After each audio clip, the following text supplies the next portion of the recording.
a todos. Miguel, vamos só fazer aqui um teste, ver se me estás à escuta. Estou a ouvir perfeitamente. Boa, então é sinal que lá em casa também nos estão a ouvir. Bem-vindos à segunda live session. Hoje o tema que vamos abordar é do outro lado do jogo. Mais uma vez temos o Miguel Allen, que vai ser o orador desta sessão, e a quem agradecemos mais uma vez toda a disponibilidade demonstrada desde que lançamos este desafio, primeiramente com uma conferência sobre regras de regata, e hoje onde aquilo que queremos tentar é passar-vos aquela imagem do que é que está do lado do umpire, ou seja, como é que eles fazem o seu trabalho no dia a dia, como é que eles se preparam para arbitrar uma regata, qual é que foi a evolução na arbitragem ao longo dos anos, especialmente agora com a entrada dos barcos de motores, que em muitos circuitos profissionais já começamos a ter arbitragens feitas a partir de um contentor, do escritório deles, e não arbitragem direta na água. E o Miguel vai-nos falar um bocadinho do seu percurso na vela enquanto velejador e depois dos passos que teve que percorrer para chegar ao patamar onde chegou hoje, que nós acreditamos que é o patamar mais alto no mundo da vela e como tal posiciona-o como um dos melhores umpires do mundo. Reforçar também que a importância da arbitragem continua a ser sempre a mesma, independentemente desta evolução. A arbitragem continua a ser sempre baseada nos pilares do respeito, do fair play e da educação pelos velejadores, pela entidade organizadora, pelos umpires e pela comissão de regatas. Esta é pelo menos a nossa visão enquanto bebedor e enquanto velejadores ativos que somos. O Miguel vai fazer uma apresentação de aproximadamente 20 minutos e depois iremos fazer uma sessão aberta a questões. No entanto, podem naturalmente usar o chat para ir fazendo algumas questões e eu sempre que conseguir vou introduzindo essas mesmas ao Miguel. Só reforçar aqui um pedido para quem tenha a câmara ligada, desativar a mesma, por favor. E é isso. Uma boa sessão a todas e Miguel, mais uma vez, obrigado. De nada, obrigado a vocês, bebedor, pela iniciativa e pronto, obrigado a todos os que decidiram vir aqui passar um bocado mais do tempo a ouvir-me. Prometo que vou falar menos do que a outra vez. Só uma questão, Miguel. Eu estou a ouvir um bocadinho baixo, não sei se tu podes aproximar mais do microfone ou aumentar o volume. Eu estou com o meu volume no máximo, mas está um bocado longe. Ok, não sei como é que consigo controlar isto, mas pronto, vou tentar falar um bocado mais alto. Vou falar um bocado mais alto e pôr o auricular no sítio. Pronto, assim, acho que como quase todos como todos que aqui estão, o meu percurso começou pelo lado da vela, a fazer vela desde 9 anos, nos Otimistas. É engraçado porque muitas vezes me perguntam, mas sabes andar à vela? Pronto, sim, ainda me lembro. E então, pronto, isto nunca foi um plano de vida, um objetivo, ou que seja de ter esta carreira. Isto acabou por acontecer muito por acaso e várias vezes ter estado no sítio certo, na hora certa. E então, pronto, eu, como disse, comecei aos 9 anos nos Otimistas, naveguei até aos 15 nos Otimistas, e pronto, ainda andei mais ou menos, ainda consegui ser campeão regional do Norte. Depois comecei a andar 420, como pro, com um timoneiro que, por sinal, era bastante bom, tinha sido vice-campeão do Otimista, que é o João Moura, e os dois juntos, por acaso, sempre fomos muito compatíveis e por isso sempre tivemos uma equipa boa e pronto, fomos tendo bons resultados, fomos em segundos no ranking nacional algumas vezes, campeões de Portugal de Júniors, e pronto, então andávamos a um nível bonzinho.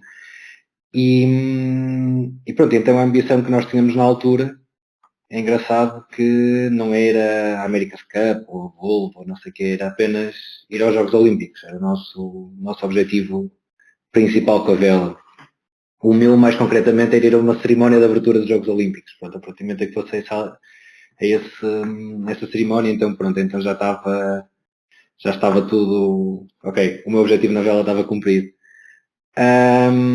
Depois chegou a altura de, pronto, quando tivemos 18 anos e a altura de entrar para a universidade e a altura de fazer escolhas, principalmente. Então a escolha que podíamos fazer era de ou tentar ir para a equipa olímpica e isso possivelmente obrigava-nos a uma transferência para Lisboa e que nós, sendo do Porto, não estávamos muito dispostos a isso. E acima de tudo pensar um bocado no futuro, que era, na altura, olhando para o panorama da vela nacional, não havia assim nenhuma perspectiva de futuro como profissional de vela a não ser treinador do clube.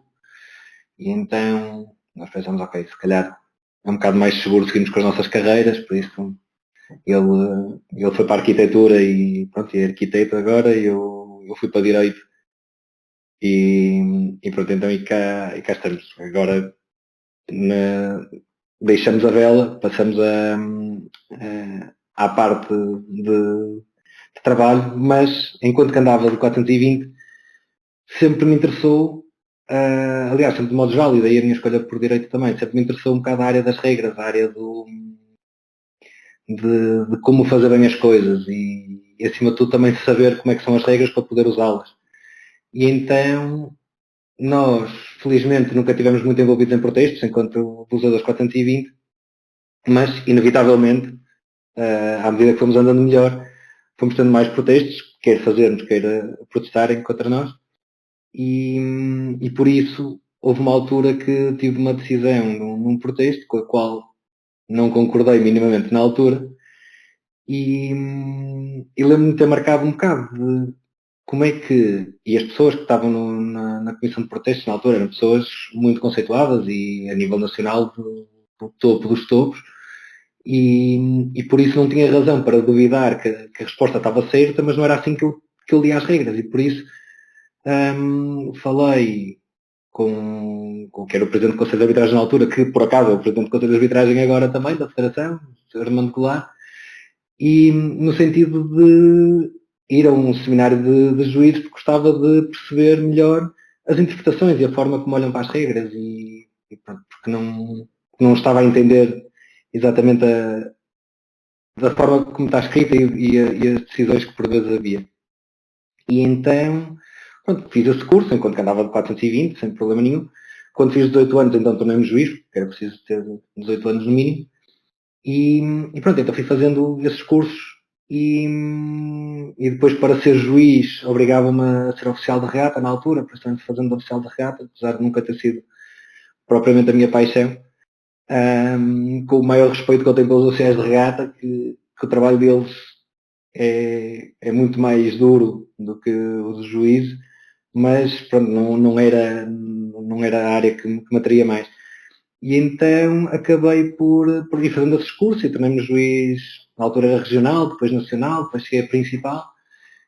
E paralelamente havia o Matos Racing, estavam a começar com o Matos Racing em Portugal, já tinham começado há muito pouco tempo o Matos Racing em Portugal, mas nunca tinha visto o Matos Racing a funcionar. E então houve uma altura que houve um campeonato de Portugal de Matos Racing no Porto, e o qual eu era para ir participar como tripulante, mas depois o meu timoneiro não pôde ir, e então acabamos por não participar. E à última hora faltou um dos árbitros. E então o Armando Goulart, à altura que sabia que pronto, eu já era juiz e que era velejador ainda, e por isso pensou, olha, ele é daqui, vou convidá-lo. E pronto, então ele, embora me convidou, e então foi um bocado amor à primeira vista, porque tivemos a primeira pré-largada, largada ali ao pé do Yacht Club, ali mesmo no cantinho da Marina, da Bacia, e então o Armando falava sozinho, tipo, tenho direito a rumo, estou-me a desviar, estou a estibordo, okay, estou a bom bordo. Eu no início olhava para ele, não percebia, a mim, pensei, o senhor está maluco da cabeça, e depois comecei a perceber que realmente ele estava a representar os dois barcos, que é uma coisa que nós fazemos quando arbitramos, é que cada um fica com um barco e vai dizendo os direitos e os deveres desse barco e o outro diz os direitos e deveres do outro barco. E então, como eu não era árbitro, ele estava a fazer isso sozinho e então falava nos dois. E até que chegou a certa altura, na pré-largada, estávamos ali às voltas junto aos barcos e o barco sai a direito porque partiu o cabo da direção. E então batemos num dos J24 e E foi das memórias que me ficou de isto é engraçado, não pelo bater, como é lógico, mas até, ok, isto é o pior que pode acontecer, mas a partir daí acho que ficou assim um certo bichinho pelo Matos Racing. Então comecei a fazer mais, fiz o curso de Matos Racing para regional, depois para nacional, e não havia o principal era só juiz e oficial. E depois, eventualmente, fiz o curso de árbitro internacional e pronto, em 2002 fui aprovado como árbitro internacional. E nessa altura, pronto, isto era tudo completamente amador e a minha participação não tinha nenhum ideal sequer de vida daquilo, até porque na altura era completamente impossível, não era nada que fosse remunerado, nem nada que se pareça.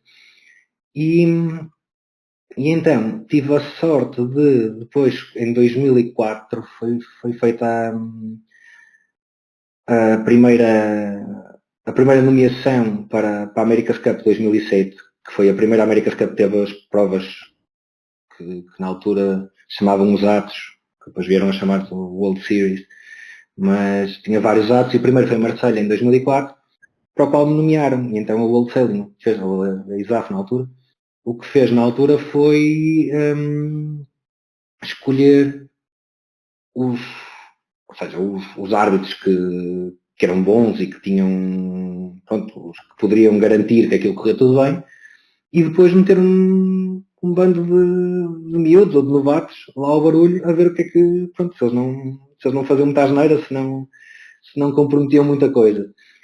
E pronto, e foi nesse sentido que eu fui nomeado para essa equipa. E pronto, é alguma coisa lá de ter feito de bem, ou pelo menos não muito mal, e então continuei até, pronto, mantive na equipa até 2007. E foi nessa altura, principalmente 2006, 2007, começam a aparecer os circuitos profissionais a funcionar assim a um nível mais organizado, porque até lá havia o circuito de IMS em Espanha, que era, pronto, era coisa que havia, mas cada prova era uma prova, eram provas completamente independentes, não era um conceito de circuito, apesar de algumas até terem resultados das provas em conjunto, que havia outro troféu que eram as provas todas juntas. Mas as provas em si, do ponto de vista de organização, eram completamente independentes. E então, pronto, nessa altura começaram a aparecer os circuitos, eu comecei a ficar envolvido com... Fiz uma outra prova do Extreme 40 nessa altura, que depois veio a ser Extreme Sailing Series. Fiz a minha primeira prova de TPs também nessa altura. E pronto, então comecei a entrar nesse tipo de circuitos. E pronto, então a coisa, sem mais nem menos, comecei-me a ver numa posição em que já estava num sítio em que estava a receber dinheiro, porque não era grande coisa, mas estava a receber dinheiro para fazer aquele trabalho. Então acabou por acontecer por acaso, chegar a certa altura e ver que, ok, é este o meu trabalho, é este o meu... Quando perguntavam o que é que fazes, qual é o teu trabalho, eu começava a pensar, o meu trabalho é isto, é estar aqui a arbitrar. E, assim, isso aconteceu-me, eu acho que essa situação assim mais planeada, digamos, a ter sido a partir dessa altura da América, na altura de 2004, possivelmente. Por isso, tinha 27, 26, 27 anos. E pronto, e foi nessa altura que pronto, começou a ir mais para esse lado e levou a que agora ainda continuo ligado a grande parte desses circuitos. Sou chief umpire do circuito dos TPs, faço parte da equipa do RC44, estive na Extreme Sailing Series até ter acabado agora, no ano passado. E pronto, e tudo o que aparece depois, que vão aparecendo agora circuitos novos, de barcos novos, normalmente, ou por outros árbitros ou por velejadores, normalmente o meu nome acaba por aparecer e por isso, não sei, felizmente continuo ligado a isso. Entretanto, a par disso, vou fazendo a parte da vela olímpica, que estive nos Jogos em 2008, nos Jogos de Pequim, foi em Qingdao, em 2012 e em 2016. Pelo meio também estive em 2010 em Singapura, nos primeiros Jogos Olímpicos da Juventude. E pronto, depois fui mantendo essa parte do desporto, da vela ligeira, que não é no qual ainda não existe uma abordagem profissional, é uma coisa completamente amadora. As pessoas vão, sei lá, às grandes regatas, a IR, a Semana Olímpica de Miami, Mundiais de Classe Olímpicas, os próprios Jogos, e é tudo voluntariado, ou seja, não é uma organização, do ponto de vista dos oficiais, dos race officials, dos árbitros em português, não é profissional, mas obviamente que o trabalho é o mesmo. Se as pessoas são profissionais no seu trabalho, não é por deixar de ser pago que vou ser mais amador. Mas pronto, mas existe continuei a fazer essa parte e pronto, e agora para estes jogos até fui nomeado para estes, mas não posso ir devido ao facto de estar a fazer tanta coisa que pronto, acabo por ter relações profissionais com pessoas que estão ligadas a equipas e pronto, e por isso antes que houvesse alguma, apesar da World Sailing achar que eu podia ser nomeado, achei que não deveria ir porque pronto, havendo um conflito de interesses, é um bocado indiferente qual é o grau do conflito, não é prova para estar com conflito de interesse. E por isso recusei, infelizmente, estes jogos que foram adiados agora para 2021, devido que a situação muda até lá do meu ponto de vista, por isso não acredito que vai lá estar na mesma. Mas pronto, mas basicamente a minha carreira de árbitro tem sido essa. Comecei a ir cada vez mais também para as regatas de frota, cada vez há menos match racing e as regatas de frota acabam por ser as mais interessantes também do ponto de vista da arbitragem. Na America's Cup, como disse, estive nessa de Valência de 2007, depois estive em São Francisco em 2013 e na última na Bermuda 2017 e pronto, estou nomeado agora para a próxima, vai ser agora a partir de janeiro, se tudo correr bem, a partir de janeiro na Nova Zelândia. E pronto, por isso a minha carreira na vela tem sido essa e pronto, não é...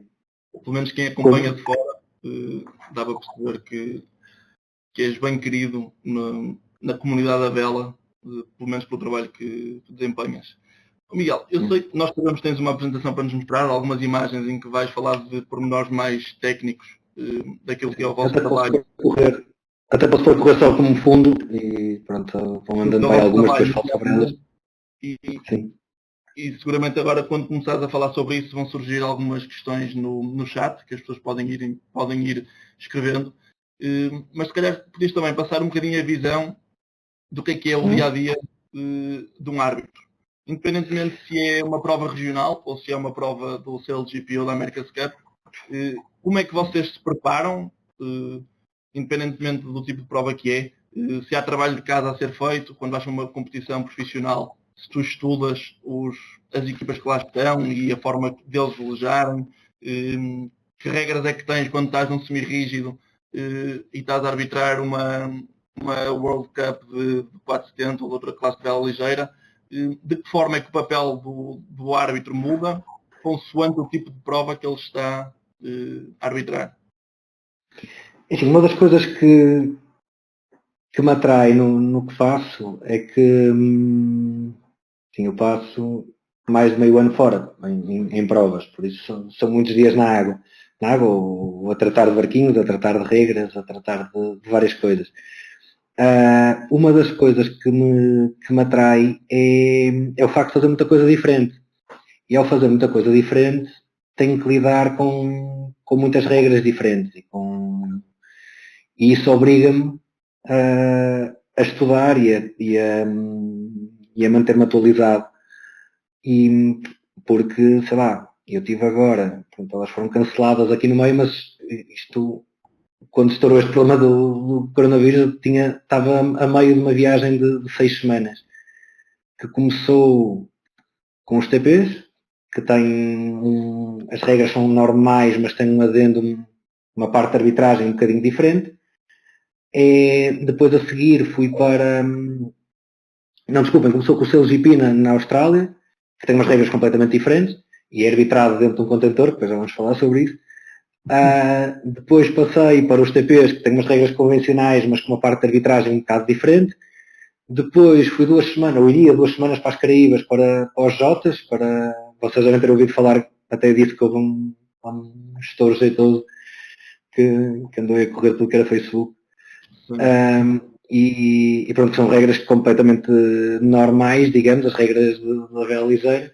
E depois iria para Alemã, para os DC32, que são os catamarés que têm a chamada High Speed Rules, que são umas regras que foram desenvolvidas pelo World Sailing, num grupo do qual eu fazia parte, ou faço parte, que é para barcos rápidos, normalmente para lidar com barcos com foils e esse tipo de coisas. E depois iria voltar aos TPs para fazer. Então, basicamente em 6 semanas, teria 4 regras diferentes. Ou 4 livros de regras diferentes. E isso é uma das coisas que me atrai no meio disto tudo, que não é monótono. Ou seja, vou fazendo as coisas obriga-me a olhar umas coisas. E por isso, muitas vezes uso os voos para essas coisas. E por isso a minha preparação é feita de... Obviamente, alguns que eu tenho que preparar menos, porque já estou com eles há muito tempo. Os TP já faço há 12 anos.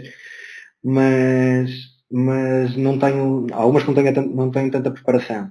Mas há algumas que sim, que tenho que preparar e pronto. Então, normalmente é nos voos que vou vendo as regras e vou vendo todos os documentos, as sessões de regata, o anúncio de regata. E pronto, todas as regras que se aplicam para aquilo. E mais concretamente nas provas que tenho como esta que está aqui, esta imagem que está aqui, que é arbitrado do contentor, que é o CLGP neste caso, também me obriga a ir pelo caminho também no computador a fazer simulações, a fazer um review das regatas anteriores e pronto, e ver como podemos evitar erros ou fazer as coisas mais bem planeadas. Agora, o dia a dia, eu sou uma pessoa muito relaxada, por isso eu não tenho assim, não sou muito estressado com as coisas e por isso tenho, exato, por isso tenho assim, uma abordagem muito informal. Mas pronto, acho que acima de tudo o grande objetivo é, acho que todos os, pronto, acima de tudo o que eu fui aprendendo até agora é que os veladores aceitam, quanto mais profissionais os veladores são, melhor aceitam os erros da parte dos race officials, de todos eles. Porque sabem que é parte do jogo. Da mesma forma que alguém opta para ir pela esquerda e deu mais pela direita, ou que fez uma má viragem de bordo, ou fez uma má cambadela, um árbitro pode ter uma decisão errada. Qual é a grande diferença? É que a minha decisão errada vai influenciar a regata de alguém, enquanto que a viragem de bordo má dele só influencia eu. Aí realmente há uma diferença. Mas o que também descobri que é a melhor forma de ganhar o respeito por parte deles é ser verdadeiro, é ser honesto com eles. E por isso, quando faço um erro, ser o primeiro a levantar a mão e dizer, meus amigos, desculpem, mas esta decisão foi mal tomada. Não devia ter sido isto. Agora, uma coisa que tocas nesse aspecto. E estás a falar de velejadores profissionais, CLGP, America's Cup. O dia-a-dia e a relação umpires-velejadores é diária? Vocês têm um momento sempre, ao final do dia, de debriefing com os velejadores? Ou eles vão bater à vossa porta? Como é que funciona essa relação? Depende muito das provas. Por exemplo, a America's Cup estamos um bocado mais afastados dos velejadores porque cada um tem a sua base. E por isso, eles acabam as regatas, vão para a base deles e ficam lá. E então não há assim um convívio, temos um debrief com eles. Ou, por exemplo, na Bermuda o que fazíamos é que fazemos um debrief a cada 3 dias de regatas. A não ser que alguma das equipas quisesse um debrief daquele dia, por alguma razão, e então aí marcávamos marcávamos um debriefing nesse dia. E então a relação que nós acabamos por ter, por exemplo, na America's Cup e no CLGP, acaba por ser com os timoneiros e com os táticos, basicamente, são os dois que aparecem da equipa de vela, que aparecem nesses debriefs, e depois com o treinador, bastante, e a principal com o Rules Advisor. Todas estas equipas na America's Cup têm uma pessoa que trabalha para a equipa só para a parte das regras. Normalmente é um árbitro internacional, ou um juiz internacional, e que trabalha com eles. Tu fazes algum desse trabalho, certo? Como? Tu hoje em dia fazes algum desse trabalho com algumas equipas ou não? Oficialmente não faço, ou seja, não sou contratado, pronto, tive agora abordagens para os jogos, mas ainda não faço nenhum trabalho desses de forma profissional com uma equipa. Tem algumas equipas que ajudo, principalmente os meus amigos quando faço o chamado teleárbitro, né, que é quando estou enrascados num protesto qualquer, ligam-me para eles ajudar. mas não é o trabalho... Como? Nunca fiz isso. Nunca fizeste isso, exatamente, não. Tu especificamente nunca fizeste isso. Mas não é o trabalho do Rules Advisor, porque o trabalho se for um trabalho bem feito do Rules Advisor, a ideia é que não haja protestos. É tentar tirar as pessoas da sala de protestos. Aí eu vou-te treinar o melhor que possa para tu não chegares à sala de protestos. Isso faz chegares, então para ganhares o protesto. Claro. Mas isso é uma segunda fase. A primeira é que não chegues lá. E por isso, há equipas que, pronto, a esse nível tem todos, na Volvo, todos têm um Rules Advisor também. Muitas vezes é o treinador, mas a maior parte das vezes tem uma pessoa específica para isso. E essa é a pessoa com quem nós lidamos, principalmente. E depois, na America's Cup e no CLGP, mas principalmente na America's Cup, a prova tem uma autorização por parte da World Sailing para alterar as regras de regata. Temos que informar a World Sailing, mas basicamente temos autonomia para fazermos o que quisermos, dentro de certos limites, como é lógico. E então, esta acaba por ser a parte mais engraçada, que é olhar para o livro de regras em branco, digamos. E agora, vamos lá ver, precisamos desta regra? Sim ou não? E pronto, então ir desenvolvendo regras, e aí sim temos muito contributo por parte das equipas, que obviamente são os clientes, digamos, são eles que estão a usar as regras, e depois são eles que depois vêm falar connosco a seguir para fazer os comentários deles, bons e maus, e pronto, então a partir daí nós vamos julgando isso. Mas, tirando isso, por exemplo, nas regatas mais normais, digamos, os RC44, os TPs, não sei o que, assim, acaba por haver uma relação bastante próxima com as equipas, em virtude dessa mesma transparência, porque, por exemplo, uma coisa que nós nos esforçamos a fazer, melhor, alguns forçam-se, outros fazem com muito prazer, é no final das regatas, nos TPs, por exemplo, nós chegamos à Terra, fazemos o nosso debriefing, olhamos para, vamos buscar as imagens do drone, fazemos uma coisa que chamamos o Incident Register, que é fazer o registro dos incidentes todos. Por exemplo, nós no ano passado tivemos, acho que foi 108 incidentes, na época de 2019, e pronto, atualizamos essa lista com os incidentes. Essa lista é publicada para as equipas, ou seja, as equipas sabem aquela decisão foi tomada por que árbitros, ao abrigo de que regra, e os comentários que nós estamos a fazer ao incidente. Inclusive, já aconteceu dizer esta penalização não devia ter sido, que é muito raro, mas já aconteceu também isso mais vezes, dizer esta foi verde e não deveria ter sido verde.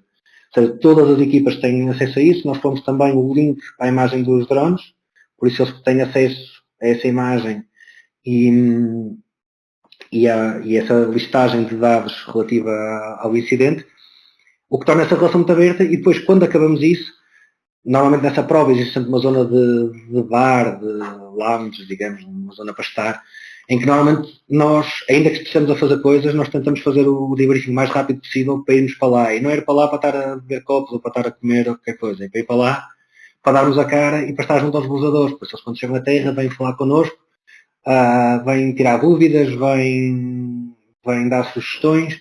E é engraçado também de ver, da mesma forma que eu disse que os mais profissionais são aqueles que melhor aceitam os erros, é engraçado a quantidade de campeões do mundo, vencedores da America's Cup, vencedores da Volvo, medalhistas olímpicos e não sei o quê, que às vezes vêm fazer perguntas que eu fico a olhar para eles a pensar, tu não sabes mesmo isto? Porque são perguntas muito básicas, mas eles não têm vergonha de o fazer porque existe essa relação de confiança.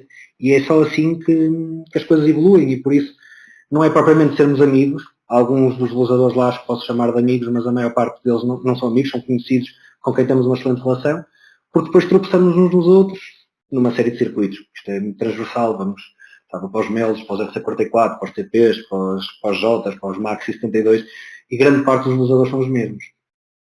O que também faz com que as inimizades aconteçam menos vezes, porque chega a certa altura não é bom. Já me aconteceu até com um realizador, que era campeão do mundo na altura, que ele não gostava de mim, eu também não gostava muito dele, porque era recíproco. E então chegaram a uma altura que fui mesmo falar com ele, era isto assim não funciona, porque nós vamos tropeçar uns nos outros, um no outro até, não sei, até daqui a quantos anos, e por isso não precisamos ser amigos, nem nada que se pareça, mas pelo menos vamos ter uma relação civilizada. E pronto, a verdade é que desde aí a coisa melhorou bastante e que até nos damos bastante bem agora. Mas pronto, mas acontece porque, claro, chega a certa altura, vê-se tantas vezes uma pessoa que ou se gosta ou não se gosta, não é? Miguel, já surgiu aqui a pergunta duas vezes. Não sei se consegues resumir a resposta, mas Sim. qual é que é o percurso para se chegar ao teu nível? A nível de formação. O percurso a nível de formação. Isto passa como? Por onde é que se começa? Imagino que seja por um curso tutelado pela Federação Portuguesa de Vela. Exato, isto começa agora mudaram, agora já há uns tempos, mudaram os nomes das graduações, por isso agora nós em Portugal temos o grau 1, grau 2 e grau 3. O grau 1 é o que antigamente era o regional, ou seja, o grau mais baixo do juízo, depois existe o estagiário ainda antes, acho eu, pelo menos existe ali uma coisa qualquer antes, que não me lembro agora do nome. Mas basicamente começa por fazer um curso que normalmente é da responsabilidade das associações regionais, nem é da Federação. No caso das associações regionais não fazerem pessoalmente pedindo à Federação ou contactando a Federação, eles vão indicar a melhor forma, contactando o Conselho de Arbitragem ou mesmo o Secretariado da Federação. E então começa por fazer esse curso de grau 1. Pronto, então começam a... Pronto, depois vão subindo níveis. Aquilo tem de ficar não sei quanto tempo como grau 1 e fazer não sei quantas provas nesse nível, para depois fazer o teste para o grau 2. Depois faz o teste para o grau 2 e tem que ficar não sei quantos anos também e fazer não sei quantas provas. E depois chega a certa altura que se candidata à internacional. Para se candidatar à internacional tem de ter o apoio da Federação Portuguesa de Vela, ou seja, a Federação tem que enviar, quem envia a documentação para o World Sailing é a Federação, ou seja, o candidato pode candidatar-se a ir a um seminário internacional.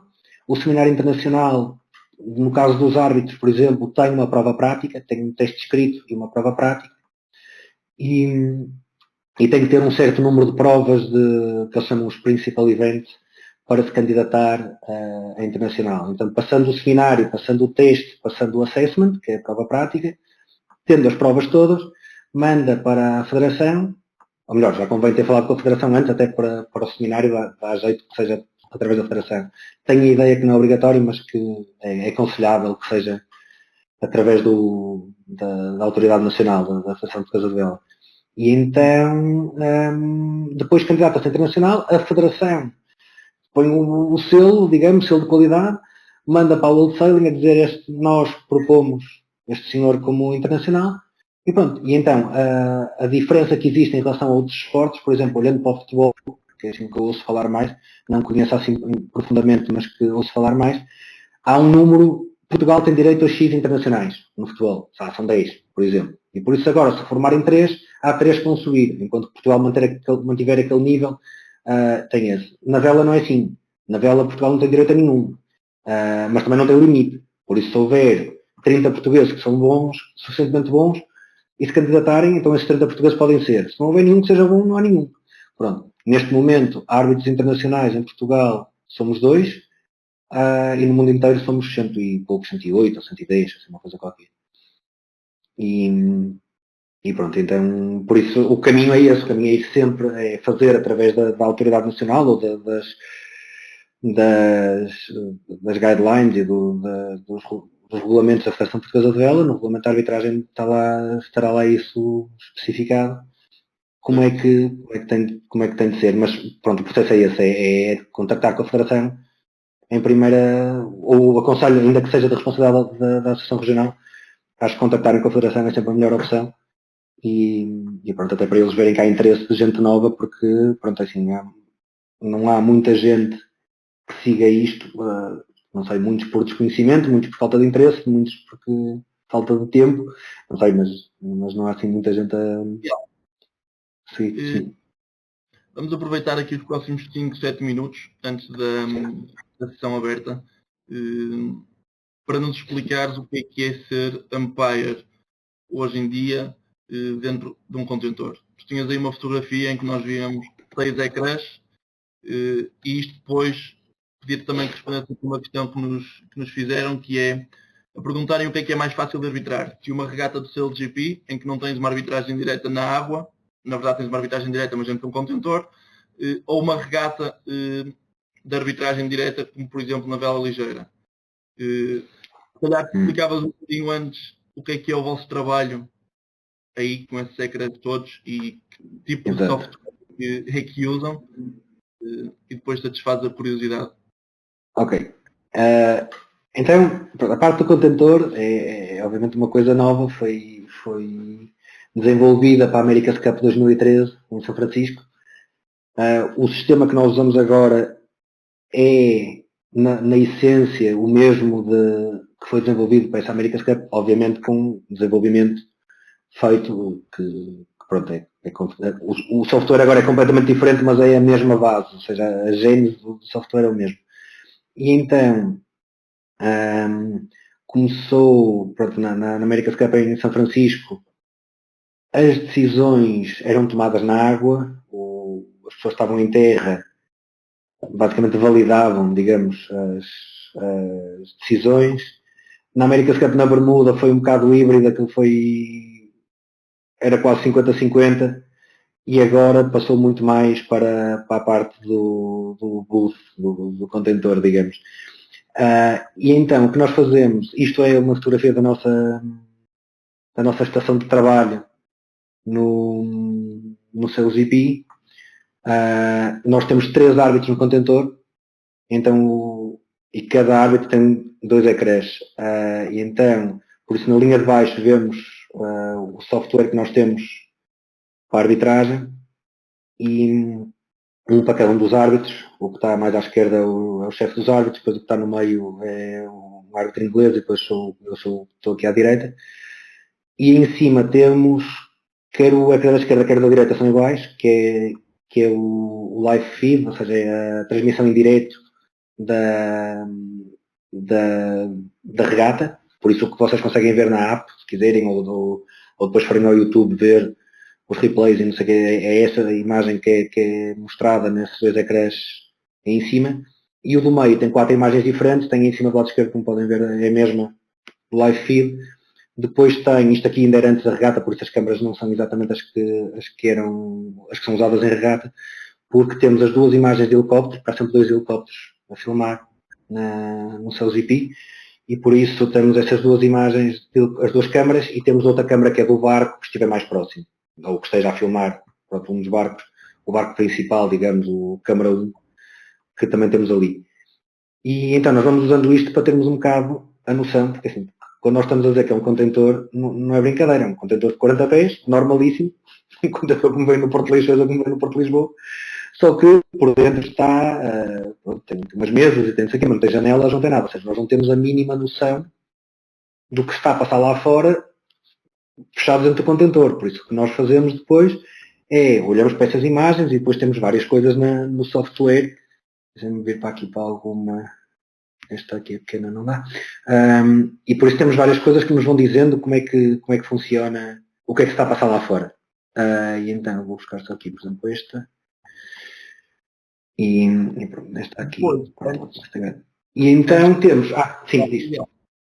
Antes de começarem uma regata, vocês dividem-se, não é? Um árbitro coloca mais em cima, outro no meio. Nós temos para a largada, porque pronto, no seu ZP eram 6 barcos, agora são 7 barcos este ano. E por isso temos na largada, podemos ter até 3 pares. E por isso eu fico com o que está na boia, o do meio fica com o do meio, na boia de salta-vento, depois largam ao largo, e o árbitro mais à esquerda fica com a boia de barlavento. E depois dividimos em grupos, pronto, cada um leva, eu fico com o segundo a contar de baixo, o outro fica com o segundo a contar de cima, e o outro no meio fica com os que sobram.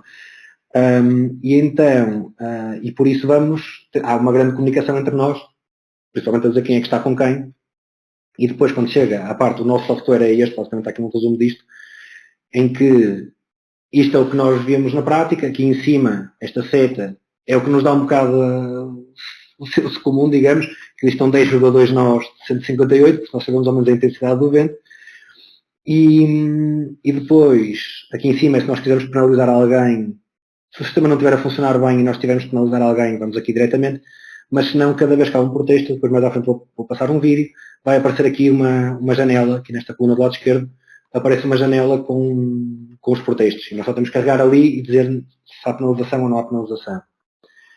E eles, para protestarem, carregam num botão no barco, é o timoneiro de protesto, há uns, ou melhor, na America's Cup havia uns que tinham na roda do leme e outros que tinham no suporte da roda do leme, outros tinham mesmo no casco. Agora estão todos no mesmo sítio, que é no casco, por isso no seu GP, porque os barcos são da organização, porque estão todos iguais, então estão todos no casco, eles têm um botão, o timoneiro carrega e então aparece esse tal pretexto aqui deste lado.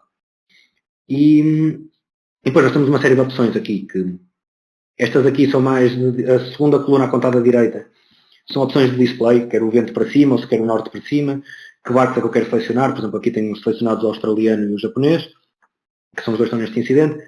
Isto é basicamente a parte de display. E depois a parte do que é que eu quero ver. E depois do lado direito aparecem as coisas mais técnicas. Por exemplo, eu tenho selecionado o boat data, em cima, que é a informação do barco. Por exemplo, aqui diz-me que o australiano vai a 27,3 nós e que o japonês vai a 31,5. Sim, se vocês não tivessem não era fácil de perceber o que é que são os 23 nós, não é? Claro, porque nós vemos esta coisinha que está aqui a andar. Estes barcos são feitos completamente à escala real. Têm sensores em todos os lados do barco, em tudo quanto é sítio, que faz com que seja uma imagem real vista de cima. Ou seja, se o barco adornar, por exemplo, se vocês virem o barco vermelho está vermelho, vocês não conseguem ver a vela, vem só um risco. Quer dizer que o barco está completamente plano. O barco verde, vocês veem um bocadinho da vela. Quer dizer que o barco está adornado. E o barco, aqui não dá para ver, obviamente, mas se fossem medir, o barco verde está ligeiramente mais estreito que o barco vermelho, porque quando adorna, obviamente visto de cima, ele ocupa menos espaço. Né? Se ele afocinhar, por exemplo, quando eles viram para a frente, o barco começa a encolher, porque ele tem os sensores que vê a altura a que está e consegue saber como é que... Nós temos uma imagem completamente real do que o barco está a fazer. E a precisão que temos aqui, o erro máximo anunciado é de 3 cm. Que não é nada, né? Pronto. Que é muito mais preciso do que o olho humano, ao ponto de, mesmo na America's Cup, e no seu GP ainda mais, se nós virmos as linhas a tocar, ou seja, os cascos a tocar um no outro, as linhas a tocarem uma na outra, nós vamos considerar que foi contacto. E as equipas aceitam perfeitamente. Por isso é a confiança que eles têm no próprio sistema. Claro. Depois temos uma série de coisinhas para nos ajudar. Por exemplo, esta seta que está aqui, branca grande, é onde o barco vai estar em 4 segundos. Se ele mantiver esta velocidade e esta direção. Estes barcos fazem mais de um comprimento por segundo, com este vento, estão 10 nós, e ele vai a 31. Por isso, eles fazem mais de um comprimento por segundo. E este barco que está aqui, barco fantasma, digamos, o Ghost Boat, é a posição do barco daqui a 4 segundos. Se o barco orçar ou arribar, nós vamos ver esta seta a ir para um lado ou para o outro, porque a lógica, a projeção vai mudando. Mas pronto, isto dá-nos a situação de quando houver um cruzamento, se os dois barcos, se os dois fantasmas estiverem a tocar, nós sabemos que vai haver um problema. Quer dizer que se eles mantiverem assim vão bater. E por isso quando um altera o rumo para evitar o outro, nós sabemos que havia um problema, por isso é que porque os barcos tocavam.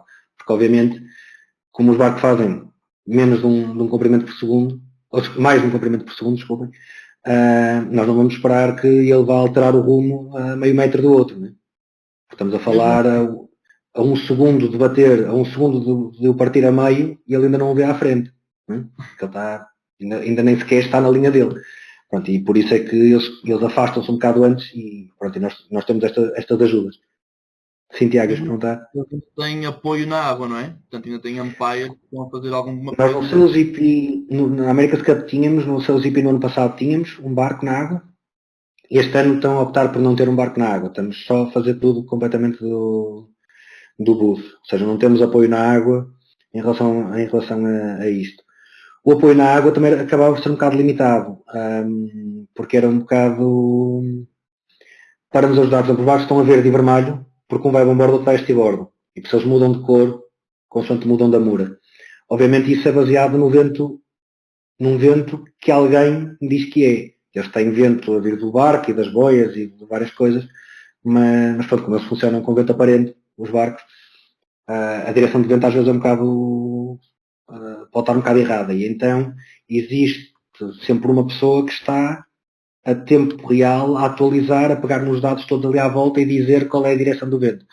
Mas pode acontecer, por exemplo, aconteceu-nos em Nova Iorque no ano passado, que não havia vento nenhum, estavam ali na largada, ninguém sabia onde é que havia o vento, e por isso é difícil de... nós perdemos um bocado a confiança no sistema para nos dizer quem é que estava a bordo de estibordo. Então aí sim usávamos o barco da água, por exemplo, para nos ajudar nesse aspecto, que dizia, o australiano está a bordo, o japonês está a estibordo, ou o que seja. Então ia-nos ajudando para nós irmos aferindo se o sistema estava a funcionar. E depois tem também aquela função de meter o lado humano, porque nós aqui conseguimos ver um barco a passar a meio metro do outro, e dizer, passou a meio metro, não há problema nenhum. Passou, não teve que o evitar. Só que não é exatamente isso que acontece quando alguém está sentado num barco, ali com uma rodinha à frente e a ver o barco ir a 30 nós apontado a outro, ou 40 nós apontado a outro. Não vai passar a 50 centímetros, do modo geral. Temos situações em que passam, daqui à frente, daqui a um bocado vamos ver uma, mas do modo geral não há essa proximidade, por isso eles afastam-se um bocado antes, mas nós tínhamos esse lado humano na água que dizia, não, esta assustou. Portanto, isso assustou já é uma razão válida para, ainda que os números digam que passa, ou passava por muito, e então quem está na água pode também ter esse problema da ilusão de ótica porque está uns comprimentos atrás, ou então nós vamos dar aí uma penalização baseada na opinião da água. Agora, levando à segunda pergunta que estava a ser feita, em relação ao que é mais fácil. Em certa medida é mais fácil a parte da água, porque é o que nós todos estamos treinados a fazer. Ou seja, sou árbitro internacional desde 2002, sou árbitro nacional desde 97, ou coisa assim do género, e por ser daí e andava ela desde os 9 anos, e por isso desde os 9 anos, basicamente para mim os barcos são vistos desde dentro. Eu estou dentro do barco, a olhar para a frente, por isso o ângulo que eu tenho é o ângulo junto à água, a olhar para a frente e tentar ver o que é que se passa ali à frente. E foi isso que nós fomos treinados, a nossa vida toda. Agora chegamos aqui a uma situação em que já não é tanto de instinto, é mais científico, digamos, é mais pragmático, olhar para aqui e olhar para os números e ver o que é que acontece. Por isso requer uma adaptação que pronto, não é fácil no início. Aliás, nós temos árbitros, alguns deles dos melhores do mundo, que estão envolvidos naquela prova e que quando vão as primeiras vezes para ali para o contentor andam ali um bocado aos papéis, digamos, a ver, peraí, o que é que eu faço aqui nesta situação? Porque o nosso cérebro não está treinado para isso, porque é uma coisa que temos que treinar. Por outro lado, nós aqui não temos desculpas. Enquanto que na água eu posso não ver uma situação porque não me consegui posicionar a tempo, porque não vi pelo tamanho do barco, sei lá, por exemplo, quando estamos a arbitrar um Volvo, a altura a que o barco está, tapa-nos muitas vezes completamente o barco que está do outro lado, e por isso nós não chegamos se não anteciparmos bem a posição, não vamos conseguir ver o que é que se passa do outro lado. E por isso podemos perder incidentes que são óbvios, digamos, para estar a ver de fora, tipo, aquele é um incidente óbvio, mas nós na água não conseguimos ver porque estamos bloqueados por outro barco. Aqui não há essa desculpa, porque aqui eu posso rever a situação. Ou seja, isto está a andar em tempo real. Depois, eu tenho aqui este botão aqui em baixo que diz o shuttle, eu carrego aqui e ando para trás e para a frente, e o filme anda para trás e para a frente. Por isso eu posso rever a situação. O que me dá menos desculpas para errar. Porque, obviamente, nós não temos um tempo para decidir. Nós não temos que decidir em 5 segundos ou em 30. Não temos um tempo. Tentamos fazer sempre o mais depressa possível. Acho que em média devemos demorar cerca de 15 segundos a responder. O que na altura, se alguém nos disser que foram 15 segundos, nós não acreditamos, porque pareceram 3 ou 4, mas na realidade depois vamos confirmar a seguir os tempos que demoramos e é mais ou menos esse tempo que demora. Mas por isso, pronto, dá-nos mais responsabilidade esta parte da água. Acho que é um bocado comparável a toda a discussão que existe no futebol com o vídeo-árbitro, porque acho que toda a gente consegue entender que o árbitro erre, é menos compreensível que o vídeo-árbitro erre. Pronto, então aqui é um bocado a mesma coisa, por isso nós aqui não temos tanta desculpa para errar e pronto, acho que acontecem ainda tem a ver com a parte de interpretação de não estar convencido que ele teve que se desviar ou então não estar convencido que ele conseguia cruzar, qualquer coisa assim do género. Miguel, sabemos que tens aí um pequeno vídeo de uma situação para nos mostrar. Sim, de uma regata de $1 milhão, acho eu, não é? Exato. O SailGP tem uma característica um bocado diferente, que é quem tem a prova inteira, tem várias regatas, cada evento, e quem ganha é quem ganha a última regata. A última regata é o match race entre as duas melhores equipas desse evento. Na última prova do ano passado, que foi em Marselha, quem foi à final são as melhores equipas do ranking. Não importa se uma ganhou as provas todas e outra ficou todas em segundo, são as duas melhores que vão à final e na final quem ganhar ganha. Pronto. Então houve uma e quem ganhar ganha, como o Tiago estava a dizer, o tal $1 milhão. Pronto, houve uma situação, isto aqui são os replays baseados, a parte da esquerda que estava a dar ao vivo depois a seguir, então do lado direito é o replay. Isto é uma regata entre os australianos e os japoneses. E isto é o que se via de dentro do barco deles. Tem 2 imagens, vai aparecer aqui. Passou ali relativamente perto. Nós estamos um bocadinho perto. E ele agora está a bloquear um bocado. Pronto, e agora vai ser a imagem do outro visto de dentro do barco de trás.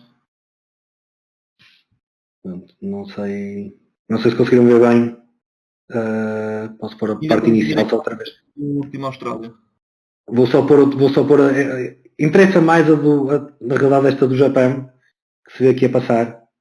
Pronto, dá para ver a proximidade. Ele agora está a correr melhor, eu pelo menos estou a ver no outro computador e está a correr melhor, por isso agora vou ver a segunda. Se fica bem também, exato. Isto é visto da câmara atrás do barco japonês. Pronto. E ainda isto foi o que aconteceu digamos, na realidade. E isto é o que nós vemos no nosso sistema. Eu vou só passar isto para aqui. Ainda te lembras então, quanto tempo demoraram a decidir este penalti? Este acabou por não demorar muito. Podia ter demorado bastante, acabou por não demorar muito e depois, pronto, eu até posso explicar porquê, mas já agora só por cuidado, este barco aqui atrás que vem é o barco dos árbitros, aqui na parte de cima do ecrã, do lado direito. Aqui vai o australiano a fazer 31,7 nós e o japonês a fazer 25. Aqui vem a tal seta branca na frente do japonês, a apontar para o lado, a apontar para a esquerda, quer dizer que o barco está a orçar. O barco está a fugir para a direita e por isso a projeção ainda está para a esquerda. A projeção vai segui-lo, depois até vir para cima. Mas pronto, como nós vimos, na prática é isto. Vamos começar a aproximar, o japonês vai a 25 nós, 26, 25 e o australiano a 31.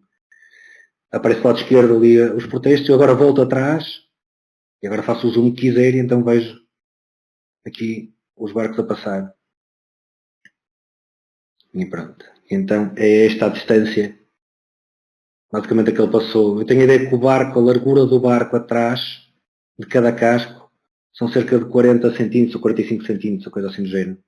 E acho que depois teve lá o informático a fazer contas, acho que ele passou a 60 e poucos centímetros ali atrás, quando novamente o australiano vai a 31,7 nós. A decisão aqui foi fácil, no aspecto de que o barco japonês, ele faz, basicamente ele vem sempre a orçar, ele se chegasse aqui e arribasse, aí criava a dúvida, porque não queríamos que eles batam, como é lógico, e por isso aí o australiano estava seguramente muito próximo. O facto de ele ter continuado sempre em frente até aqui e não ter batido, então significa que havia espaço para passar. Ou seja, ele tentou ir tão próximo que na prática não provou-nos que havia mais espaço ou que havia espaço suficiente para passar. E por isso foi verde e pronto, isto foi antes da rondagem na última boia e pronto, os australianos acabaram por ganhar. Mas é isto que nós vimos, o nosso processo é um bocado este que aparece, ou seja, nós vemos a situação a andar, em tempo real, estamos aqui a ver, tipo, ui, passou, vamos só voltar atrás, ver como é que está, fazemos o zoom, e pronto, é tal coisa, isto demora uns segundos, aliás este clipe são 30 segundos, pronto, então é um bocado o tempo que demorou uma situação destas. E pronto, por isso esta é um exemplo do que nós vemos e depois a outra coisa que acaba por ter uma certa piada é ver às vezes a diferença que faz os ângulos das câmaras e, por exemplo, se virem esta situação aqui, parece que eu estou a ser barbaramente atacado pelos franceses, né, que estão quase aqui a subir para cima do meu barco. Mas depois, se compararmos isto com a imagem que tenho aqui,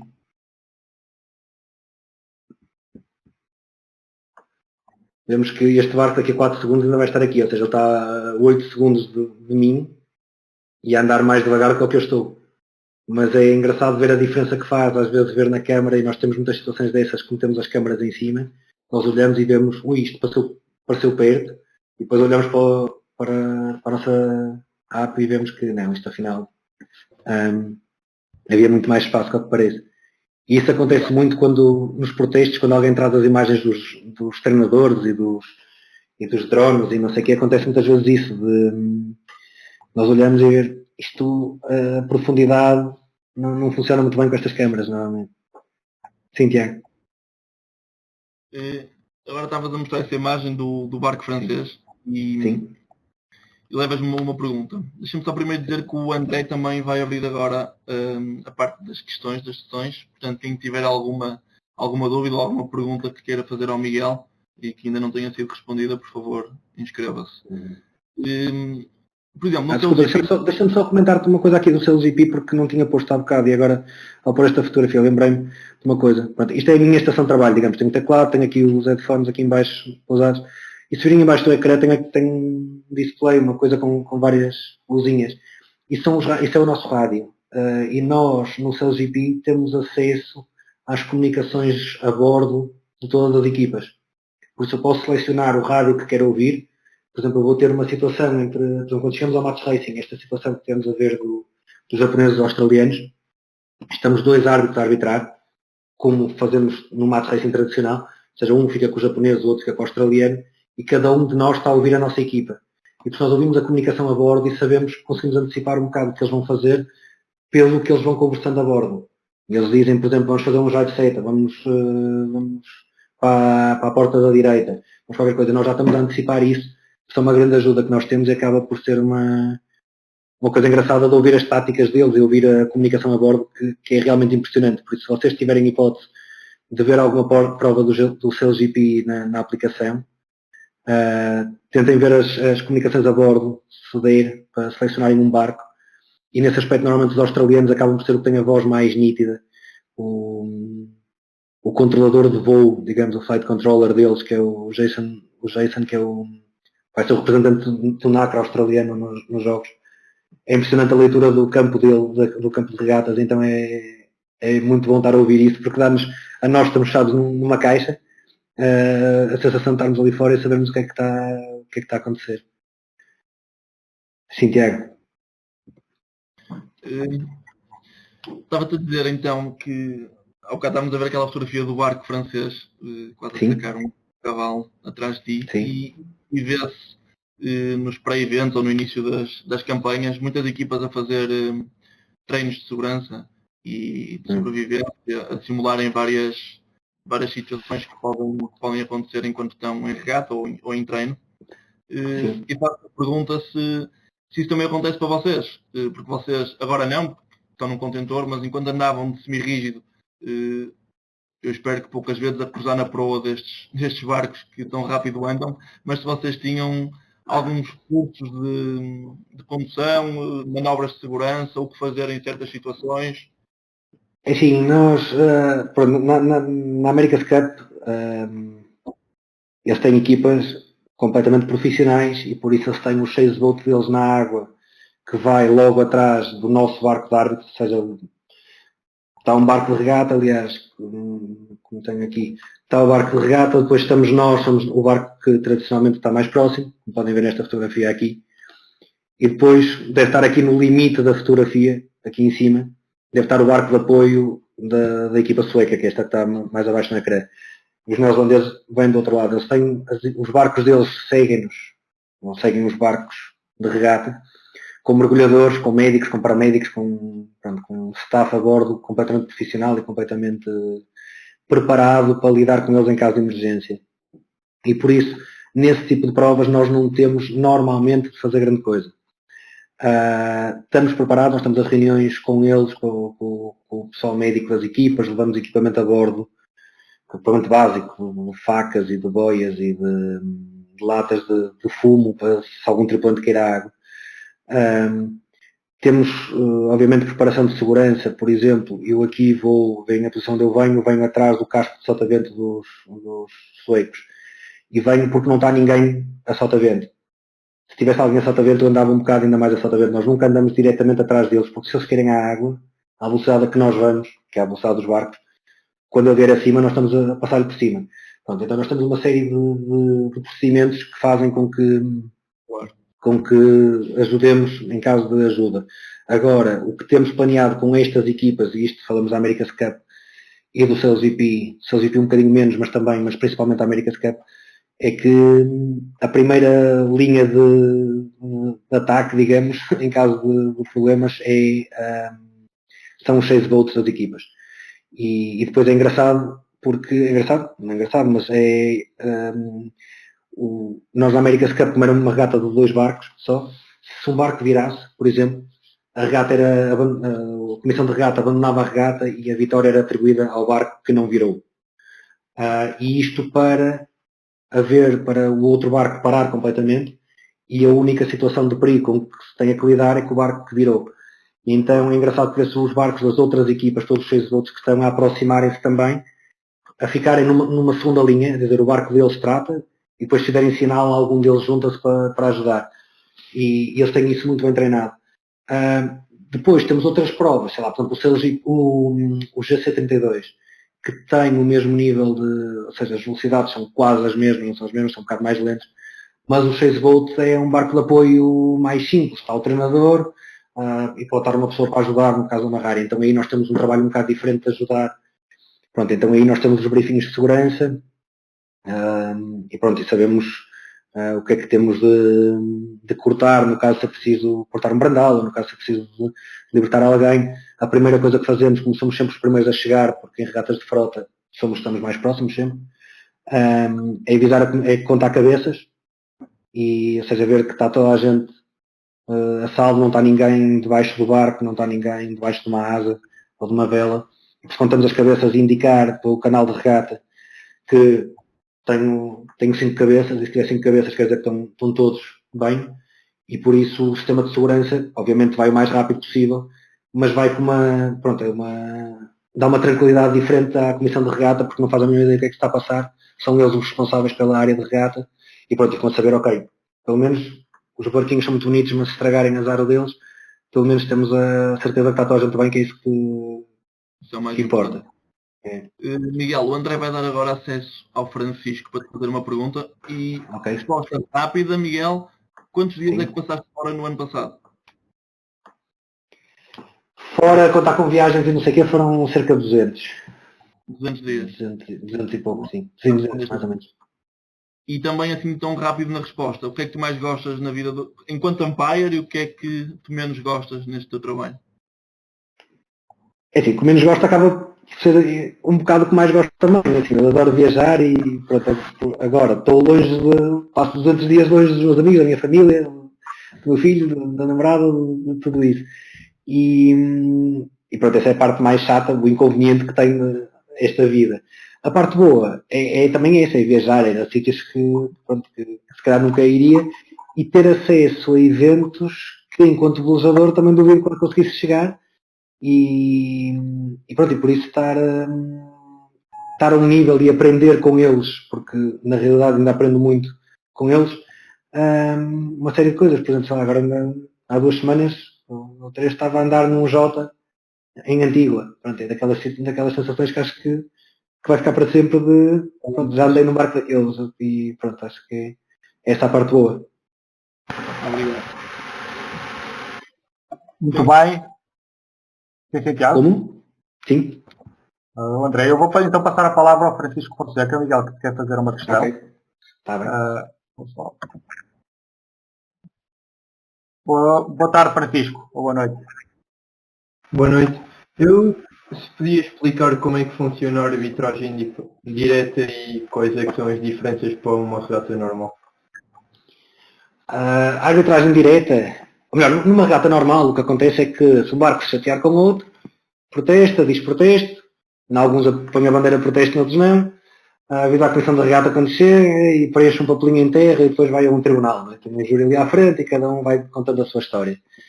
E a arbitragem direta, nós estamos na água, o barco, na prática é como a medal race nos Jogos Olímpicos, um bocado no mesmo sistema, é que o barco está na água, que se sente prejudicado, ou sente que algum barco infringe uma regra, mostra uma bandeira e nós na altura decidimos. Ou seja, acaba por ser, não, em certa medida como o futebol, como os desportos que nós estamos habituados a ver, de decisão imediata. Que a diferença em relação ao futebol é que enquanto que no futebol os árbitros são ativos, ou seja, eles marcam faltas quando veem que há uma falta, não é ninguém a protestar, apesar de eles protestarem por tudo e por nada, Mas na vela não. Na vela nós só penalizamos diretamente, numa regata normal, que seja arbitrada, por baterem em boias, pela 42, ou seja, propulsão, ou pela regra 2, antidesportivismo. São basicamente as regras que nós penalizamos. Depois, ok, se alguém ganhar uma vantagem a seguir um incidente, também penalizamos, mas grosso modo são essas 3 situações. Todas as outras, se a pessoa que tem razão não se sente prejudicada e não protesta, não vou ser eu que me vou meter nisso. Ainda é um desporto que são vocês a gerir e vocês a tratar dos protestos. Essa é a grande diferença, por isso a vantagem é quando se chega ao fim da regata, de uma regata arbitrada, os resultados estão feitos. Quem ganhou, ganhou, o primeiro é primeiro, o segundo é segundo, o terceiro é terceiro, vamos para a terra, vamos todos para o bar e ninguém passar horas metido numa sala de protestos, esperar até às 11 da noite, até à meia-noite, à espera da sua vez nos protestos. Obrigado. Obrigado.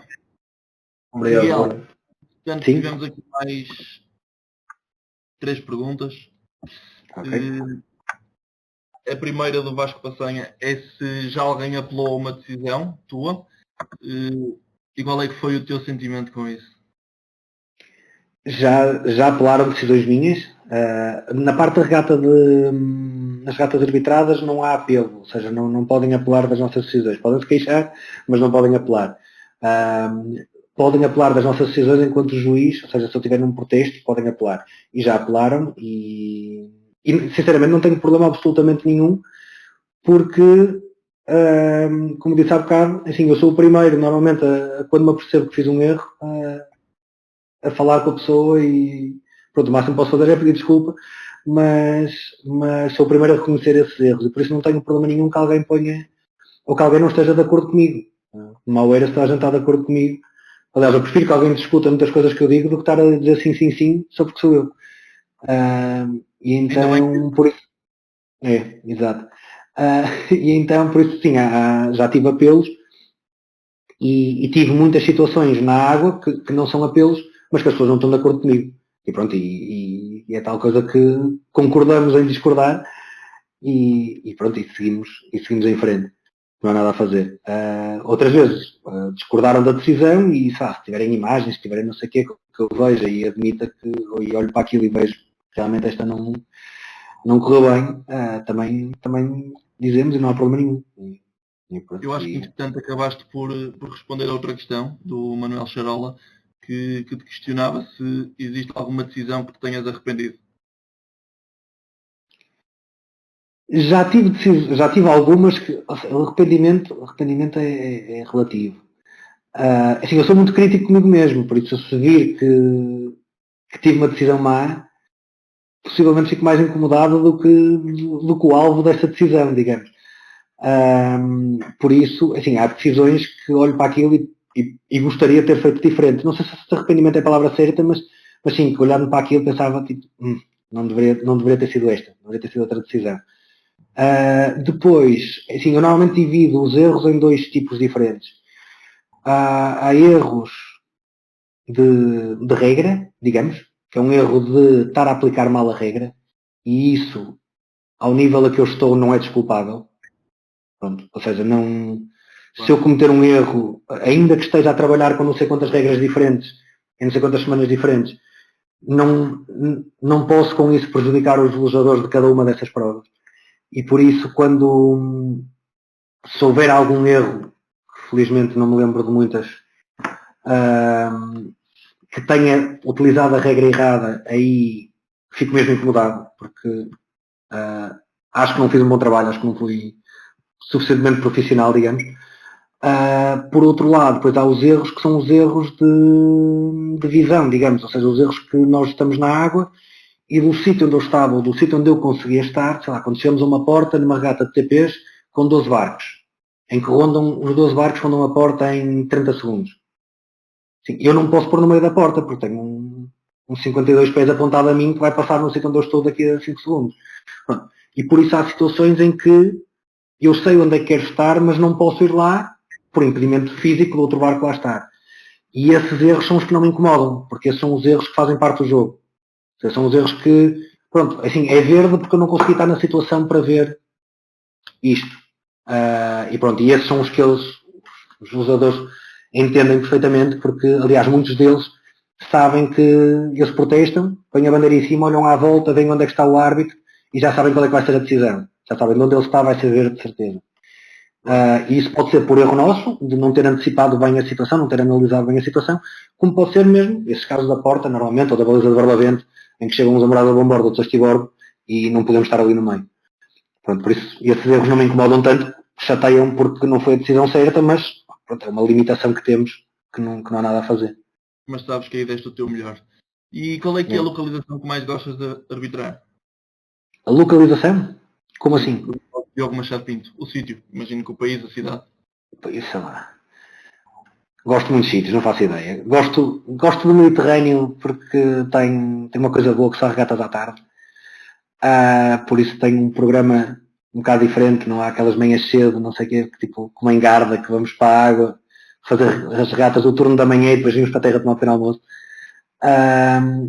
E isso tem a ver com o meu lado preguiçoso. Mas gosto de sítios, assim, como aprendi a andar à vela e como andar à vela no Porto, gosto de sítios com ondas e com vento. Mas pronto, há muitos sítios que são. Depende muito dos barcos, por exemplo. Temos sítios em Portugal que são ótimos, dos melhores do mundo para algumas coisas. Por exemplo, se temos barcos com foil, se fomos para Portimão, Largos, são das melhores coisas que podemos ter, porque o vento vem de terra, a água lisa é impecável para andar, é dos melhores sítios para isso. Temos, pronto, por isso gosto, não tenho assim um sítio específico, acho eu que seja, é o sítio que eu mais gosto. Mas pronto, depois há cidades que gosto muito e por isso acho piada lá estar. São Francisco, por exemplo. São Francisco tem uma coisa boa porque o vento vem sempre num sítio, que eu posso deixar lá as boias de um dia para o outro, que aquilo não... Aliás, ao ponto na América Cup lá, a informação que passava para o público era que o barco que estava apontado à cidade tinha direito a rumo sobre o barco que estava a sair da cidade. Porque claro, o vento vinha sempre no mesmo sítio e o barco a morada a estibordo apontava a terra e o barco a morada a bombordo apontava para o outro lado da baía. Pronto, e por isso, esses sítios também são engraçados para andar, também normalmente há sempre vento, e pronto, mas enfim, há muitos, não sei dizer um específico. Se o sítio for o contentor ou o barco, estou a começar a achar cada vez mais piada à parte do contentor, a habituar-me àquilo. Nós gozamos a dizer que, independentemente do sítio onde eu vou, a única coisa que tenho de levar é um casaco, porque não está a 21 graus. E pronto, porque aquilo tem o ar-condicionado, para os servidores têm o ar-condicionado sempre àquela temperatura. E por isso pode ser na Bermuda com 30 e tal graus cá fora, ou pode ser em Nova Iorque em maio, que estão 6 graus, e para mim estão sempre 21. Portanto, e por isso tem piada, mas pronto, estou a começar a gostar mais da parte do contentor. E acho que o futuro vai passar um bocado por aí também. Desculpa, Tiago. Recebeste aí uma notificação da bateria, espero que te aguente. Exato, ainda está, sim, 6% está a correr bem. O Nuno Ferreira pergunta: olá Miguel, na tua opinião as regatas de frota no futuro vão passar por arbitragem direta com recurso ao tracking? Sim, para já, de um modo geral, acho que vão passar a ir para a arbitragem direta. Agora, a arbitragem direta tem uma limitação de número de barcos. Então nós não podemos fazer um campeonato nacional de otimista com não sei quantos, com 100 barcos, a fazer arbitragem direta, que é impossível vermos tudo. Agora, já existem movimentos a tentar fazer com que, mesmo a nível de classes olímpicas, que seja arbitragem direta, nem que seja na largada e nas boias e na chegada. Depois das situações a meio do percurso, então há protestos, mas pelo menos nas boias, que é onde há, diria 90% dos casos ou mais, serem arbitradas. Por isso sim, acho que havendo possibilidade, sendo frotas relativamente reduzidas, acho que a arbitragem direta é muitíssimo mais eficiente. E acho que é muito melhor com, por exemplo, em classe em que sejam donos, que não sejam os velejadores profissionais, que sejam donos a levar os barcos, é muitíssimo melhor a arbitragem direta, porque cria ali uma zona de filtro, digamos, ou seja, por exemplo, nos TPs ou coisa assim do género, ou nos Jotas, são bilionários contra bilionários, não é? A última pessoa que disse não a algum daqueles deve ter sido a mãe deles quando eles eram pequeninos. E por isso, depois de ter um desses que fica chateado numa regata com outro, e passado 3 horas estar a chegar à terra e agora tenho um protesto, estou a escrever aqui num papel o que tu fizeste de mal, e depois vou para uma sala a apontar-te o dedo a dizer que tu fizeste isto de mal, cria muito mais, um ambiente muito pior do que na água, ter um que levanta uma bandeira e nós decidimos, porque a partir daí a decisão é do idiota do árbitro. Pronto. E nós sabemos, a nossa função é essa. A nossa função é essa, tomar decisões e depois podem sempre esconder-se a tentar justificar nas nossas decisões o facto de ter sido uma decisão errada ou uma decisão contra eles. E por isso funciona muito melhor porque o ambiente torna-se muito mais agradável. Ou seja, na Terra não há nenhuma situação complicada porque as coisas foram resolvidas na água. Porque deixou de haver aquele stress de chegar à Terra e terem de protestar. Por isso acho que resulta bastante melhor. E depois aprendemos todos, porque vocês na altura há muito mais protestos na água se tiver arbitragem do que os protestos que fazem em terra. Todos vocês quando fazem regatas têm não sei quantas situações que poderiam protestar, mas agora vou para a terra, agora vou em terra, estar à espera não sei quanto tempo para isto, nem protesto. Fiquei à frente dele, por cima, por nem protesto.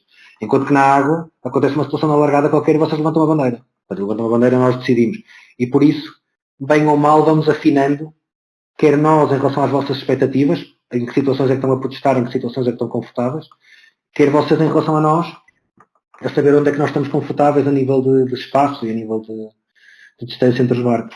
Que na realidade é a única coisa que nós podemos controlar na água enquanto árbitros é a distância entre os barcos. Todo o resto não podemos fazer nada. Se houver um idiota, ele vai continuar a ser um idiota. Se houver um tipo que seja muito certinho, vai continuar a ser muito certinho. Não há nada a fazer. A única coisa que nós podemos controlar é a distância entre os barcos, que é a distância que nós penalizamos. Porque muitas vezes acontece, eles passam relativamente perto, é verde. Noutra a seguir passam ainda mais perto, ainda é verde. Noutra a seguir acerta. Pronto, tipo agora dá verde. Né? Pronto. E isso é a única coisa que nós podemos evitar, é chegar a uma certa distância e penalizar e pronto, e dizer ok, aqui já está, até aqui está bem, a partir daqui já não é aceitável, já é perigoso. Certo, obrigado Miguel. Deixa-me só fazer aqui uma correção, que esta pergunta tinha sido feita pelo Nuno Faria e não pelo Nuno Ferreira, como eu inicialmente. Okay. Desculpa, Nuno. Acho que conheço os dois, não há problema. Duas últimas questões. Deixa-me só fazer aqui scroll no chat. Que é: quais as maiores diferenças na arbitragem entre o CLGP, a America's Cup e os TPs? Sim, o CLGP e a America's Cup é a mesma coisa. Vai ser o sistema, aliás, na última era exatamente o mesmo, era este sistema. Aliás, o CLGP é organizado ou seja, quem é a pessoa por trás do conceito do CLGP é o Larry Ellison, que é o dono da Oracle, que era o dono do sindicato Oracle, que foi defensor da última America's Cup. Por isso esse sistema foi desenvolvido para a America's Cup e agora continuamos a usar no CLGP, que na prática é ele a continuar a usar o sistema dele. Por isso aí é exatamente a mesma coisa, o sistema é o mesmo. Nesta nova America's Cup vamos ter um sistema diferente, feito pelo Team New Zealand, principalmente, o Luna Rossa também, mas mais pelo Team New Zealand. Éramos para testar agora em Calgary na primeira prova, foi cancelada. Ontem oficialmente cancelaram a segunda prova também em Portsmouth. Por isso, em regatas oficiais, se tudo correr bem, só em dezembro é que teremos alguma regata onde vamos experimentar o sistema. Possivelmente vamos ter umas sessões de treino antes, se a situação mundial permitir. Mas teremos umas sessões de treino antes para desenvolver o sistema, mas esse é o mesmo sistema. Em relação aos TPs, os TPs têm uma característica que é a base da equipa é a mesma há muitos anos, da equipa de árbitros. E isso tem a vantagem de trabalharmos efetivamente como equipa. E por isso, quando chegamos à boia de Bolino, eu já sei o que é que o barco 3 vai fazer, o que o barco 4 vai fazer, eles sabem o que é que eu vou fazer. Por isso já sabemos bem o que é que, já conseguimos antecipar muito bem os movimentos uns dos outros. E depois temos uma coisa que é o que os velejadores mais gostam, que é, eles não querem saber, e muitos já me disseram isso ao longo destes anos todos, eles não querem saber se a minha decisão está certa ou errada. A única coisa que eles querem é que, se eles hoje fizerem isto, são penalizados, então amanhã, se fizerem a mesma coisa, vão ser penalizados também. Eles querem é que sejamos coerentes. Eles não podem estar numa situação em que hoje passa a 3 metros e é penalizado, e amanhã passa a 2 e não é. Pronto, isso é o grande problema que acontece. E é o grande problema que acontece normalmente nos protestos. Quando temos protestos é esse, é que entre comissões de protestos diferentes há decisões completamente diferentes. Na água somos um bocadinho mais homogéneos, digamos. Nos TPs, muito mais, porque somos os mesmos. E por isso já nos habituamos uns aos outros, já temos um nível de decisão que os velejadores contam com isso.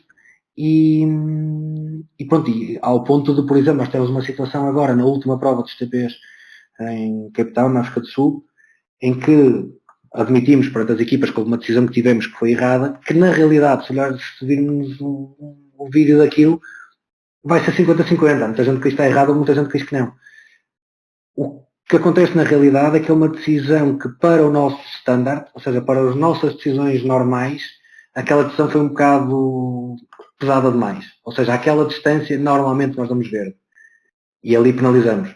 Pronto, e essa é a diferença que acontece e que nos leva a dizer não deveríamos ter penalizado porque nas outras situações iguais a esta demos verde. E foi uma questão de interpretação, na altura, o árbitro em questão achou que era penalizar e pronto, e não é que seja completamente errada, porque não é, olhando para o vídeo, como eu disse, é 50-50, mas pronto, mas para eles, nós dizemos sempre, vocês podem confiar na nossa coerência. Pronto, então, por isso é a grande diferença entre o seu recipiente está no contentor ou está na água, é essa, é que conseguimos explicar o que vimos, vamos errar mais vezes na água, ou melhor, quando estejamos tão treinados no contentor como estamos na água, vamos errar mais vezes na água, porque não temos hipótese de rever a situação. Acontece uma situação lá para o meio, foi o que nós vimos, bem ou mal, vai ter que ser uma decisão, e pronto, por isso são bastante diferentes, são decisões bastante diferentes. Assim, na prática não é bem a mesma coisa, mas é imaginarem a diferença de fazerem uma regata num laser ou fazerem uma regata num laser no R-regata, não sei como é que se chama agora o Virtual, não sei o quê. Portanto, que agora fazemos todos, porque ninguém pode andar no laser normal. Mas acho que é um bocado essa a diferença. Como? Agora está na moda e há campeonatos. Exato. Mas pronto, mas a diferença é essa. Aproveitar os teus 2% de bateria para fazer aqui a... Posso pôr a carregar, mas questão de saber quando é que isto acaba. Não, até porque também já estamos em cima da hora. Ok. Mas sim, claro que podes pôr a carregar, como é óbvio. Ok, então é melhor antes que isto apontou. A Rosa... Aí? Estou a ouvir. A Rosa Ornelas pergunta, e eu penso que é uma boa pergunta para Vou-me terminar. levantar, mas estou a ouvir, desculpem, mas estou a ouvir. Vai. Eu vou recomeçar. Que a Rosa Ornelas faz aqui a última pergunta, que é, após um longo dia de regatas, em que tudo corre bem, qual é que é o sentimento que fica? Acima de tudo é o sentimento de dever cumprido. Assim, nós somos contratados para prestar um serviço. Ao contrário do que muitas vezes os próprios clientes, digamos, ou os velejadores, os donos desses barcos dizem, nós não estamos lá para trabalhar para eles, nós estamos lá para aquele por cá sou eu que te pago. Não, felizmente não acontece muito isso. Nós estamos lá para trabalhar para a frota, para trabalhar para a organização e ter uma sensação de dever cumprido. E é essa a sensação que fica no final, quando as pessoas vêm ter connosco no final e dão-nos os parabéns, ou quando vem, sei lá, uma classe nova que está a criar um circuito agora e que me vem convidar porque o velejador não sei quantas sugeriu o meu nome, fica um certo orgulho de, ok, devo estar a fazer as coisas bem, por isso é que eles continuam a chamar-me e continuam a fazer essas coisas. Por cima de tudo, acho que é esse dever cumprido. Ok, contrataram-me para uma coisa e eu prestei o serviço que eles estavam à espera. 1%, Miguel. Por isso, olha, aguenta um segundo, vai falando com um bocadinho, eu já venho.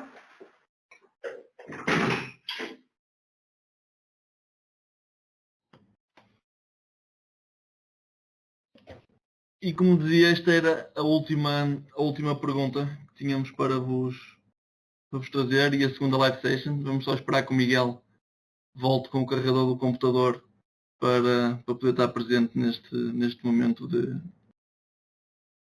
fecho. E eu aproveito mais uma vez para vos agradecer a vossa presença. Esperamos que estas duas sessões tenham ido ao encontro ou que tenham sido dois temas do interesse de toda a gente. Irão receber um e-mail da Bebedouro com a gravação desta sessão, exatamente igual como receberam da sessão anterior, e também com um questionário que nós vos pedimos que preencham. É muito rápido, é 1 minuto, e que nos ajuda a identificar outros temas que vocês gostavam de ver abordados para futuras sessões. O Miguel parece que caiu. E pronto. Mais uma vez, obrigado a todos. e vemo-nos em breve. Anunciaremos quando é que será a terceira live session, depois de escolhermos o tema a abordar. Como diz o nosso hashtag, Stay Home Sailors, e que tudo passe rápido. Obrigado e até breve.